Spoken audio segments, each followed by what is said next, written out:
Hello and I welcome you all to my this session. आप सबको मेरी तरफ से जय हिंद। भारत सरकार ने और हमारी सेना ने जिस तरीके से नक्सलवाद के खिलाफ एक जंग छेड़ रखी है और किस तरीके से हमारी सेना को, हमारे सैनिकों को, हमारे सुरक्षा बलों को एक के बाद एक कामयाबी मिल रही है, तो क्या यह कहा जा सकता है कि भारत अब पूरी तरीके से नक्सल मुक्त होने वाला है? क्या हम बहुत जल्दी अपने देश को लाल सलाम के आतंक से फ्री करने वाले हैं? या भारत जो है लाल सलाम के आतंक से अब मुक्त हो जाएगा? क्योंकि मैं ये इसलिए कह रहा हूं क्योंकि हाल के दिनों में आपने देखा होगा कि हमारे सुरक्षा बलों को बहुत बड़ी कामयाबियां मिली हैं, जिसमें से कि एक कामयाबी ये रही कि हमारे सुरक्षा बलों ने एक बहुत टॉप लीडर, जिसके ऊपर एक तरीके समझिए 1-2 करोड़ रुपए का इनाम था, उस टॉप लीडर को, उस माओवादिस्ट टॉप लीडर को, हिडमा को हमारे सुरक्षा बलों ने मार गिराया। और हिडमा के मारने के बाद फिर यह बात डिस्कशन में होने लग गया कि अब भारत में नक्सलवाद जो है वो एकदम अपने लास्ट स्टेज पर है, अंतिम सांस ले रहा है।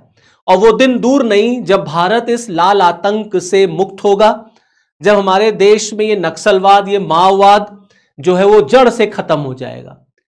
और इस माओवादिस्ट लीडर हिडमा का जो इनकाउंटर हुआ वो दरअसल आंध्र प्रदेश के अल्लूरी सीताराम राजू जिले में हुआ। ये आपका अल्लूरी सीताराम राजू डिस्ट्रिक्ट है, आंध्र प्रदेश और तेलंगाना के बॉर्डर पर, यहीं पर इसका एनकाउंटर हुआ था। और बहुत खूंखार ये एक माओवादिस्ट लीडर था। इसने कई अटैक्स किए, माना जाता है 29+ अटैक्स में इसका नाम था, और इसके ऊपर 1-2 करोड़ रुपया का इनाम रखा हुआ था। और इसको मार देना एक बहुत बड़ी कामयाबी मानी गई। पिछले कुछ दिनों में अगर आप देखेंगे तो हमने एक के बाद एक टॉप लीडर्स को मारा है। इधर हिडमा मारा गया, उससे पहले अगर आप देखेंगे तो एक बहुत बड़ी कामयाबी और हमारी सुरक्षा बलों को मिली थी, जब हमने एक बड़े फेमस, बहुत प्रसिद्ध, उसके ऊपर भी कई करोड़ का इनाम था, और उसको हमारी सुरक्षा बलों ने मार गिराया था, जिसको बेसिकली बसव राजू के नाम से जाना जाता था। इसका मारा जाना भी यह माना गया कि भारत में अब बस बहुत दिन की अब कहानी नहीं है, और भारत में नक्सलवाद जो है वो पूरी तरीके से खत्म हो जाएगा। और भारत का जो सपना है कि हम अपने देश को नक्सलियों से आजादी दिलाएं, यह अब बहुत दूर नहीं है। और सारे राज्य जो हैं, जहां जहां पर भी नक्सलिज्म है, वो नक्सल फ्री हो जाएंगे। तो आप देखें कि बसव राजू का जो इनकाउंटर हुआ था वो छत्तीसगढ़ के नारायणपुर में हुआ था। ये वो एरिया है जहां पर बसव राजू का इनकाउंटर हुआ था। और जब इसका इनकाउंटर हुआ था तो आप देखें हमारे गृह मंत्री श्री अमित शाह साहब की तरफ से तुरंत जो है हमारे सैनिकों को शाबाशी दी गई, उनको कांग्रेचुलेट बोला गया और कहा गया, landmark achievement in the battle to eliminate Naxalism, that Indian government is committed to eliminate Naxalism all together. तो अमित शाह साहब के साथ साथ हमारे प्राइम मिनिस्टर श्री नरेंद्र मोदी ने भी इस पर मुबारकबाद दी और कहा, proud of our forces for this remarkable success and our government is committed to eliminate the menace of Maoism and ensure a life of peace and progress for our people. तो दोनों, प्रधानमंत्री की तरफ से और अमित शाह साहब की तरफ से, गृह मंत्री की तरफ से, दोनों की तरफ से हमारे सैनिकों को जो है शाबाशी दी गई थी बसव राजू के मरने के बाद, उसके एनकाउंटर के बाद। बट आज मैं इस वीडियो को आपके साथ इसलिए डिस्कस कर रहा हूं दोस्तों, क्योंकि जिस तरह से दिल्ली के इंडिया गेट के पास जो प्रोटेस्ट चल रहा था पॉल्यूशन को लेकर के, जहां पर भीड़ बैठी थी भारत में पॉल्यूशन को लेकर के प्रोटेस्ट करने के लिए, स्पेशली दिल्ली में, यह बात ठीक है, अच्छी बात है, आप प्रोटेस्ट करिए, क्योंकि कॉन्स्टिट्यूशन आपको प्रोटेस्ट का राइट देता है। और अगर आप पोल्यूशन के लिए प्रोटेस्ट कर रहे हैं, बहुत अच्छी बात है, क्योंकि आपको तो जीने का अधिकार है। और अगर दिल्ली में पोल्यूशन इतना हाई है, इतना जबरदस्त वहां पर पोल्यूशन है, तो you have each and every right to protest against that. आपको बिल्कुल अधिकार है that just protest against that thing. लेकिन उसी प्रोटेस्ट में फिर अचानक से यह क्या हुआ कि वहां पर इतना हिडमा प्रेम जो है वो उमड़ने लग गया। तो जो वहां पर बैठे हुए प्रोटेस्टर्स थे, जो वहां पर लड़के लड़कियां थे, वो एकाएक हिडमा के जिंदाबाद के नारे क्यों लगाने लग गए? भाई इतना नक्सल प्रेम क्यों आ गया? हिडमा जिंदाबाद, हिडमा अमर रहे, कितने हिडमा मारोगे तुम, हर घर से हिडमा निकलेगा। तो मुझे याद आ गया वो जेएनयू का वो दौर, जब जेएनयू में अफजल के फेवर में ऐसे ही नारे लगे थे कि अफजल हम शर्मिंदा हैं, तेरे कातिल अभी जिंदा हैं, और इस देश के टुकड़े करने की बात की गई थी। वहां पर नारेबाजी में लोगों को भड़काया गया था और इस देश की व्यवस्था के खिलाफ लोगों को प्रवोक किया जा रहा था। जेएनयू वो एक स्टेटस का ऑर्गेनाइजेशन है, जेएनयू वो एक प्रेशियस इंस्टीट्यूट है जहां से इस देश के लिए कितने इंटेलेक्चुअल्स लोग निकले हैं। और वहां पर अगर आप किसी टेररिस्ट को, जिसको इस देश की संस्था ने आतंकवादी घोषित कर रखा है, उसको फांसी जो है वो दी गई है इस व्यवस्था के थ्रू, इस व्यवस्था के थ्रू, इस कॉन्स्टिट्यूशन के थ्रू, आप अगर उसके लिए इस तरीके की बात कर रहे हैं और आप कहते हैं कि तेरे कातिल अभी जिंदा हैं, तो आप ये शो कर रहे हैं that you don't have any faith in this system. और अब आप हिडमा के फेवर में इस तरीके से बातें कर रहे हैं कि कितने हिडमा मारोगे, हर घर से हिडमा निकलेगा। और उस नक्सली की तुलना, उस हिडमा की तुलना अब भगवान बिरसा मुंडा से कर रहे हैं कि भाई बिरसा मुंडा ने भी ट्राइबल्स के लिए लड़ाई लड़ी थी, बिरसा मुंडा ने भी अंग्रेजों के खिलाफ ट्राइबल राइट्स के लिए लड़ाई लड़ी थी, फॉरेस्ट राइट्स के लिए लड़ाई लड़ी थी। हिडमा भी ट्राइबल्स के लिए लड़ रहा था, अपने जंगल के लिए लड़ रहा था। यह लड़ाई जल, जंगल और जमीन की है। तो आपने कंपैरिजन शुरू कर दिया हिडमा का और भगवान बिरसा मुंडा का। कोई कंपैरिजन बनता है हिडमा और भगवान बिरसा मुंडा का? भगवान बिरसा मुंडा अंग्रेजों के खिलाफ लड़ रहे थे। यह बड़ा फैशन हो गया है आजकल हमारे देश में। आतंकवादियों को रिकॉग्नाइज करना है, आतंकवादियों को समर्थन देना है, तो आतंकवादियों की तुलना तुम भगत सिंह से कर दो। कह दो भगत सिंह भी तो लड़ रहे थे, भगत सिंह ने भी तो वायलेंस का सहारा लिया था, वो भी तो हथियार चला रहे थे। तो आप किसी एक गलत चीज को आप रिकॉग्नाइज करने के लिए उसका कंपैरिजन, आप ये कंपैरिजन नहीं है, ये बेतुका कंपैरिजन है।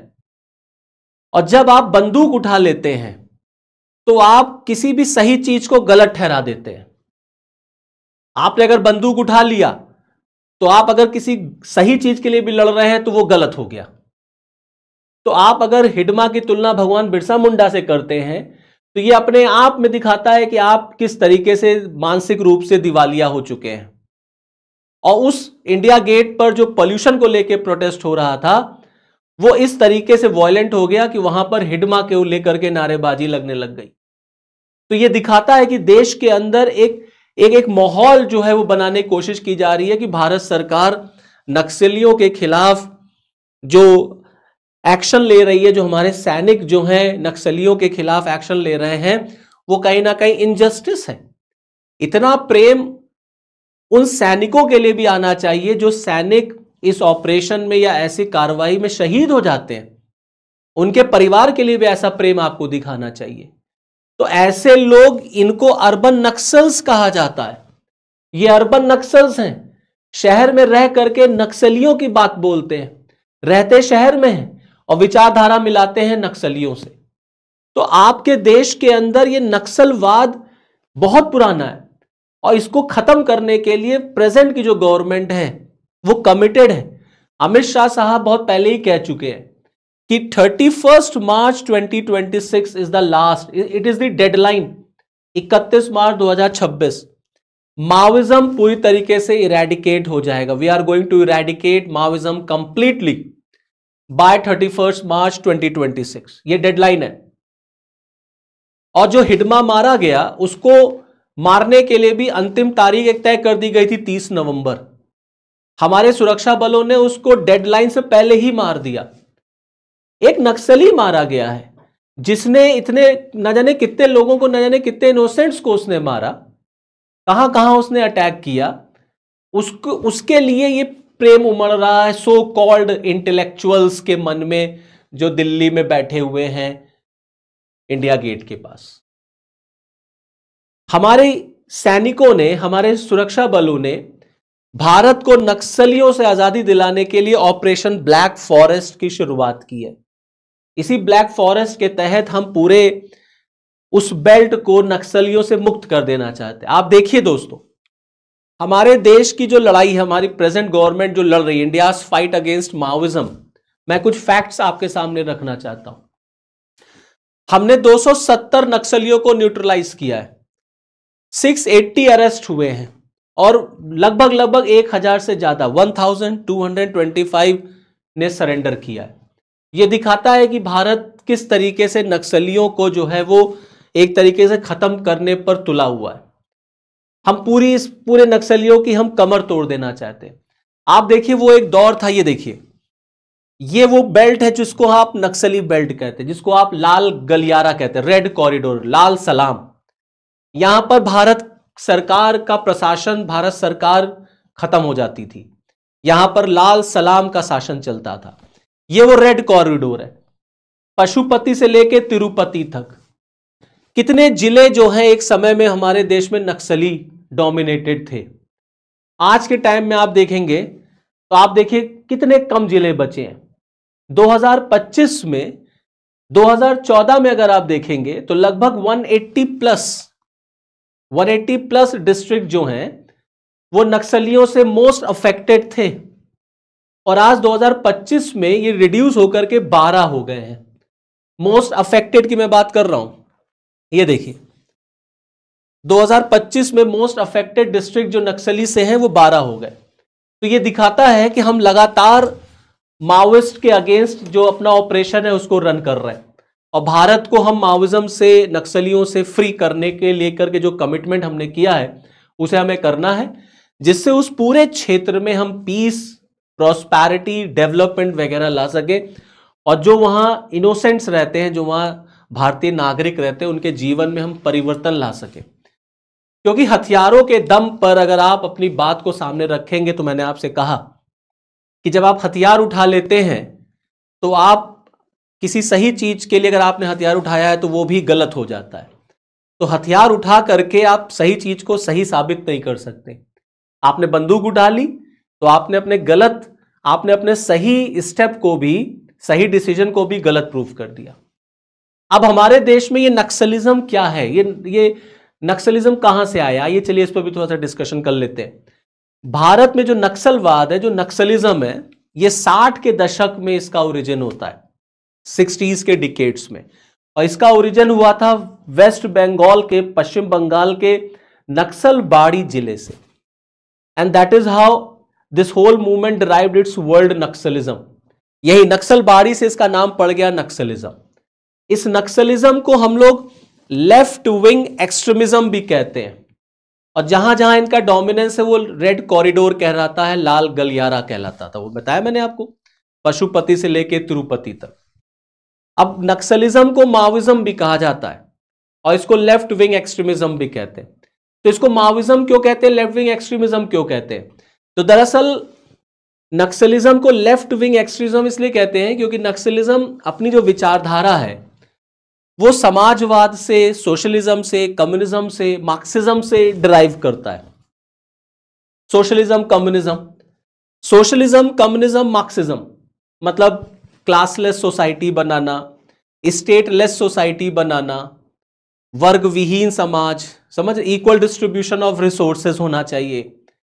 इन फिलॉसफीज से ये मूवमेंट जो है वो मोटिवेट हुआ था, और इन फिलॉसफीज से ये मूवमेंट आगे बढ़ा था। बट आज के टाइम में ये फिलॉसफी सब गायब हो चुकी हैं, और पूरा मूवमेंट जो है वो पॉलिटिकली हाईजैक्ड हो चुका है, पॉलिटिकली मोटिवेटेड हो चुका है, सेल्फ इंटरेस्ट डोमिनेट करता है। तो क्योंकि ये आंदोलन जो है इन विचारधाराओं से प्रभावित हुआ था, इसीलिए इसको लेफ्ट विंग एक्सट्रीमिज्म भी कहा जाता है। इस विचारधारा को माओइज्म इसलिए कहते हैं क्योंकि इस विचारधारा ने, नक्सलिज्म ने, अपना जो वर्किंग स्टाइल है उसको माओ जोदांग या माओ से तुंग से ड्राइव किया है, चाइनीज रिवॉल्यूशन। तो माओ का मानना था कि the power flows through a barrel of a gun. Mao का मानना था कि जो सत्ता है उसे बंदूक की नोक पर ही आप हासिल कर सकते हैं। The power flows through a barrel of a gun. तो यहां पर जितने ये नक्सली हैं, ये भी इस देश, इस सिस्टम के खिलाफ, इस व्यवस्था को बदलना चाहते हैं, अपनी व्यवस्था स्थापित करना चाहते हैं with the help of gun, with the help of weapon. तो as per the constitution, Bharat के संविधान के अनुसार, आप बंदूक के दम पर, हथियारों के दम पर व्यवस्था पर काबिज नहीं हो सकते। बिल्कुल, आपको अगर कोई शिकायत है सिस्टम से, you have the right to register that शिकायत, you have the right to be heard. लेकिन अगर आप बंदूक उठा लेते हैं तो फिर आपको कोई नहीं सुनेगा। तो अगर आपको कोई शिकायत है सिस्टम से, देयर इज अ प्रोसेस, आप उस व्यवस्था से आइए। आप डेमोक्रेटिक सोशलिज्म की बात करिए, आप गांधीयन समाजवाद की बात करिए, आप माओइज्म की बात ना करिए। तो माओइज्म बंदूक की नोक पर सत्ता पर काबिज होने की बात करता है, और ये लोग भी बंदूक के ही दम पर सत्ता में काबिज होना चाहते हैं। इसीलिए आप देखेंगे इनका जो वर्किंग स्टाइल है वो ब्लडी है, खून खराबा करना, वायलेंस में बिलीव करना, अधिकार मांगना नहीं, अधिकार छीन लेना। तो इसीलिए नक्सलिज्म को ना कहीं कहीं हम लोग माओइज्म भी कहते हैं, लेफ्ट विंग एक्सट्रीमिज्म भी कहते हैं। तो भारत सरकार ने फिलहाल 31 मार्च 2026 एक डेडलाइन तय कर रखी है, जिसमें गवर्नमेंट ऑफ इंडिया जबरदस्त सक्सेस भी अचीव कर रही है। और जिस तरीके से अब ये रिड्यूस होते होते 12 जिलों तक आ गया है, तो बहुत जल्द भारत को हम नक्सलवाद से फ्री करेंगे।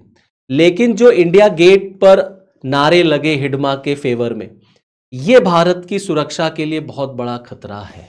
तो चलिए फिर इस वीडियो में इतना ही, मुझे दीजिए इजाजत। नेक्स्ट वीडियो में आपके साथ फिर मिलूंगा, तब तक के लिए जय हिंद।